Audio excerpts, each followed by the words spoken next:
Welcome to my channel. Jangan lupa subscribe, like, dan komen. Happy watching. Perceraian Kaisar dan Monica sudah tidak bisa dihindari lagi.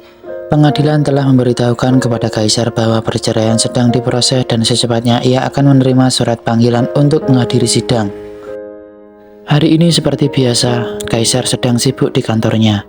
Ia mendengar suara langkah Anna yang mondar-mandir merapikan berkas-berkas di lemari arsip. Ia menongak sesaat dari laptopnya, memperhatikan bagaimana Anna yang sehari-harinya berada di kantor Kaisar sebagai sekretaris palsu. Anna bisa dibilang hampir tidak melakukan apapun dan Kaisar hanya memberi wanita itu pekerjaan-pekerjaan kecil. Mengingat kepribadian Anna, percuma Kaisar memberitahunya supaya diam saja. Tiba-tiba Kaisar memecah keheningan di ruangan itu. Anna? Iya.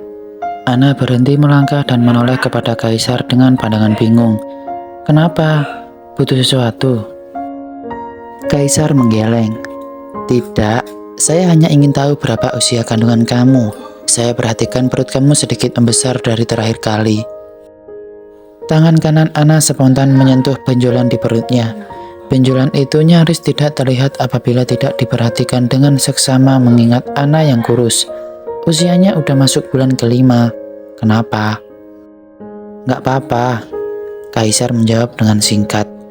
Padahal dalam hati, Kaisar tengah menghitung mundur hari di mana Anna akan melahirkan anaknya. Kaisar mengetuk-ngetukkan jari-jarinya di atas meja kerja. Jika 5 bulan dan Anna melahirkan tepat di bulan 9, maka masih ada waktu 4 bulan lagi hingga persalinan tiba. Kaisar menyandarkan punggungnya ke kursi kerja dan menautkan kesepuluhan jarinya, memperhatikan Anna lamat-lamat. Kita belum menyiapkan nama untuk anak kita. Kebutuhan bayinya juga masih belum lengkap. Sepertinya kita harus membeli beberapa barang lagi. Anna tersenyum tipis. Ia melanjutkan langkahnya yang tertunda kemudian mengerutkan dokumen yang ia bawa. Aku memang sengaja nggak beli kebutuhan bayinya banyak-banyak. Tunggu nanti kalau kandunganku sudah lebih besar. Dan untuk nama, aku kan belum USG. Kita tunggu aja dulu jenis kelamin anaknya. Tapi, tidak ada salahnya juga menyiapkannya dari sekarang. Kaisar bergumam kepada dirinya sendiri. Entahlah, mendengar Anna yang terlalu meremehkan kehamilannya membuat Kaisar agak kesal. Pasalnya, Anna sama sekali tidak meminta bantuan apapun kepada Kaisar tentang kebutuhan calon anak mereka. Anna belanja sendiri dan mengatasi semua hal dengan kemampuannya sendiri. Padahal Kaisar juga ingin berbelanja bersama Anna seperti pasangan calon ayah ibu lainnya. Tapi, Anna memang terlalu mandiri. Kapan sebenarnya Anna membiarkan Kaisar merawat dirinya dan bayi di dalam kandungannya? Kaisar menghela nafas. Ia menyandarkan tangannya ke lengan kursi lalu meletakkan dagunya di atas itu. Baiklah, kamu benar. Kita bisa memikirkan detailnya nanti. Kita tidak perlu buru-buru. Anna mengangguk setuju. Iya, lagi pula kan masih terlalu lama. Tapi Anna... Kaisar duduk tegak lalu menyeret kursi kerjanya mendekati meja.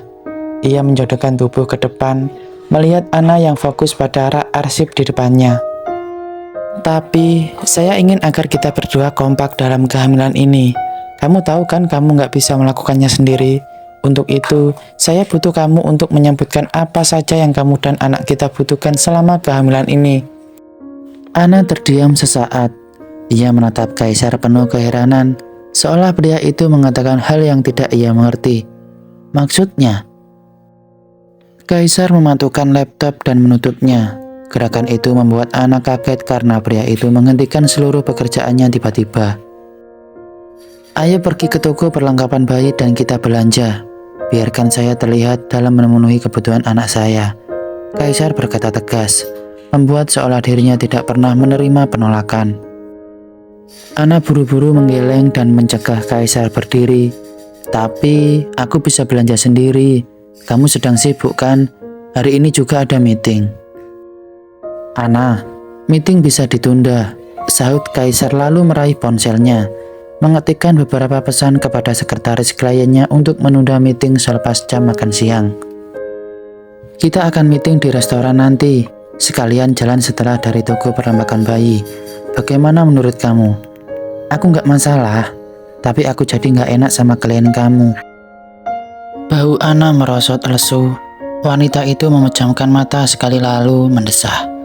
Tapi, gimana kalau ada orang yang mengenali kita di toko perlengkapan bayi?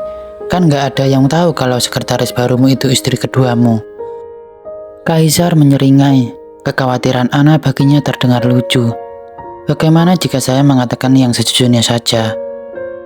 Hei, Ana berseru panik. Kaisar menertawakan ekspresinya yang lucu. Pria itu meraih kunci mobilnya lalu bangkit dari kursi. Saya hanya bercanda. Dan lagi, jangan lupa kalau saya ini adalah ayah dari anak yang kamu kandung. Jadi, ayo berangkat sekarang. Saya akan menyetir sendiri kali ini. Ana segera merampungkan pekerjaannya dan mengikuti Kaisar berjalan keluar dari ruang kerja. Jika Kaisar sudah begini, mustahil bagi Ana bisa membantah. Mereka pun melakukan perjalanan singkat ke toko perlengkapan bayi terdekat.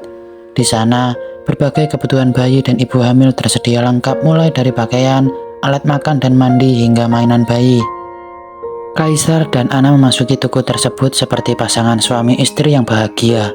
Ana berjalan di belakang Kaisar dengan canggung, sehingga Kaisar memperlambat langkahnya. Jangan berjalan di belakang saya, tempat kamu itu di samping saya, Ana. Kamu bukan bawaan saya, ujar Kaisar sembari memasukkan kedua tangannya ke saku jas. Ana mengiyakan saja. Mereka pun berjalan beriringan menyusuri toko perlengkapan bayi itu. Kaisar mendekati barisan ranjang bayi hingga stroller. Seorang pegawai toko mendekati mereka dan menanyakan apa yang sedang mereka cari. Ada yang bisa saya bantu, Tuan, Nyonya? Sapa pegawai toko ramah. Ana menyunggingkan senyum kecil. Kami sedang melihat-lihat stroller dan ranjang bayi.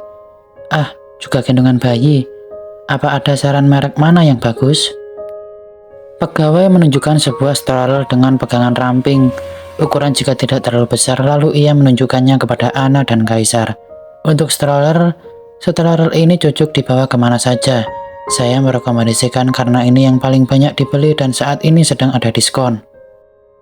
Saya tidak butuh diskon, ucap Kaisar tiba-tiba, memotong penjelasan pegawai toko tersebut. Ana dan sang pengawal toko menoleh. Kaisar tahu bahwa ia terdengar arogan sekarang. Keluarkan saja semua koleksi yang paling mahal dan berkualitas bagus di toko ini. Saya akan membeli semuanya. Kaisar. Ana mendekati Kaisar dengan sebuah kerutan di kening. Wanita itu menepuk bahu Kaisar supaya memperhatikan atensi padanya. Menurutku itu berlebihan dan membeli semua itu keterlaluan. Kita bisa membelinya sedikit demi sedikit. Apa itu nggak kebanyakan? Tanya Ana merasa bahwa pengeluaran Kaisar terlalu banyak dalam sehari. Kaisar terkekeh geli, matanya berkilat jenaka seolah-olah ia sedang menertawakan Ana yang lupa bahwa Kaisar itu orang berada. Ana, saya sama sekali tidak mempersalahkan pengeluaran atau semacamnya. Apalagi ini untuk anak pertama saya. Tentu saja saya ingin anak saya mendapatkan yang terbaik saat dia lahir nanti. Aku tahu, tapi kan kita harus berhemat. Sekalipun saya membeli toko dan seisinya, uang saya juga tidak akan habis. Sela Kaisar sebelum Ana menyelesaikan ucapannya. Ia menjentikan jarinya ke dahi Ana dan bersilang tangan. Serahkan saja semuanya pada saya dan cobalah untuk sedikit untuk bergantung kepada saya, Ana. Suami mana yang menginginkan istrinya terlalu mandiri? Ana tidak bisa menjawabnya. Sejak kecil Ana sudah berbiasa bekerja keras karena kehidupan perekonomiannya dan keluarganya tidak cukup bagus. Ia tidak pernah mengembur-emburkan uang dan hemat sudah seperti moto hidupnya. Ana pun membiarkan Kaisar membeli beberapa barang-barang lagi. Ada baju bayi, sepatu, boneka, dan mainan, hingga hiasan kamar bayi. Ana bertanya-tanya apakah belanjaan itu akan muat di mobil mereka, atau mungkin Kaisar meminta pihak toko untuk mengirimnya langsung ke apartemen. Namun, saat Ana memperhatikan Kaisar, Ana bisa melihat guratan kebahagiaan di wajah pria itu. Ia bergumam menyapa sadar. Mungkin kalau dia dan Kak Monica punya anak, aku pasti nggak akan bisa lihat Kaisar seperti ini. Kecelakaan di hotel malam itu juga bisa dihindari. Kaisar refleks memutar kepalanya ke arah Ana. Gumaman Ana terlalu keras diucapkan, sehingga Kaisar bahkan bisa mendengarnya. Kaisar berkata dengan muram, "Tidak mungkin saya dan Monica memilih anak. Itu mustahil." "Hah?" Ana terkesiap kaget. Spontan saja ia mengatupkan bibirnya rapat-rapat, merasa bahwa mulutnya telah mengatakan sesuatu yang kurang ajar. "Aku minta maaf," ucap Ana akhirnya. Suaranya diliputi oleh rasa penyesalan. Kaisar menggeleng pelan. "Tak masalah, tapi biarkan saya memberitahu kamu sesuatu." Kaisar berjalan mendekati Ana, memangkas jarak di antara mereka untuk melakukan percakapan pribadi di tempat umum. Senyum kecut terlihat terukir di kedua sudut bibir Kaisar, dan Ana merasakan rasa bersalah mengikutinya hidup-hidup. Tak pantas baginya mengomentari pernikahan Kaisar dan Monica. Kaisar mengangkat dagu Ana dengan ujung telunjuknya agar wanita itu menatap tepat di matanya. "Saya dan Monica telah mencoba segala cara untuk mendapatkan keturunan, bahkan melakukan program bayi tabung sekalipun.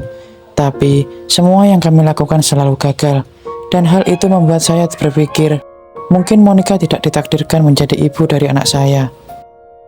Hati Ana mencelos. Ia tidak bisa membayangkan betapa pahitnya perasaan Kaisar dan Monica saat mereka tidak kunjung dikaruniai anak. Ana menggigit bibir bawahnya. Meski ia tahu ia tidak boleh ikut campur, tetap saja Ana tidak bisa menahan diri untuk bertanya. "Maaf kalau aku lancang, tapi apa ada yang salah dengan salah satu di antara kalian?" Jawabannya iya dan tidak, jawab Kaisar singkat. Ia membuang muka ke arah lain dan melihat-lihat seisi toko. "Kami sudah melakukan tes dan baik saya maupun Monica dinyatakan subur. Sayangnya, rahim Monica sangat lemah sehingga tidak bisa menampung bayi. Pada akhirnya, saya hanya bisa meyakinkan Monica bahwa tidak masalah jika tidak memiliki anak dan hidup berdua." Jeda sejenak, Kaisar menarik nafas dalam-dalam sebelum kembali menatap Ana. "Tapi Monica malah menusuk saya dari belakang.